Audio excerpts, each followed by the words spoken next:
Hi అండి. తోటకూర వేపుడండి. తోటకూర తీసుకొచ్చి చక్కగా శుభ్రంగా చేసుకొని కడిగేసి నీళ్ళన్నీ ఒడిసిన తర్వాత సన్నగా కట్ చేసి పెట్టుకోండి. స్టవ్ మీద కళాయి పెట్టుకొని కొద్దిగా ఆయిల్ వేసుకొని ఆవాలు, జీలకర్ర, శనగపప్పు, మినపప్పు, మెంతులు, దినుసులు వేసుకున్నాను. సన్నగా తరిగి పెట్టుకున్న ఉల్లిపాయ ముక్కలు, ఒక గుప్పెడన్ని వెల్లుల్లి రెబ్బలు, పచ్చిమిర్చి, అట్లానే ఎండుమిరపకాయలు. మీకు ఎంత కారం కావాలంటే అవే వేసుకుంటే బాగుంటుంది.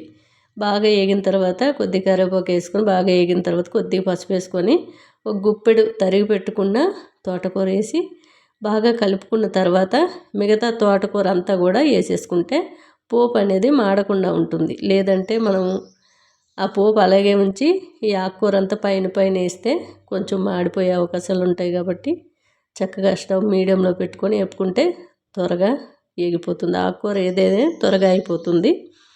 మనకి సాల్ట్ అనేది ఫస్ట్ ఎవరు వేసుకోవద్దు. ఎందుకంటే ఆకుకూర ఎక్కువగా కనిపిస్తుందే తప్ప మనం సాల్ట్ ఎక్కువయ్యే అవకాశాలు ఉంటాయి. కాబట్టి బాగా వేగిన తర్వాత దించే ముందు కొంచెం సాల్ట్ వేసుకోండి, చాలా బాగుంటుంది. తోటకూరకి సాల్ట్ లేకపోయినా రుచిగా అనిపిస్తుంది.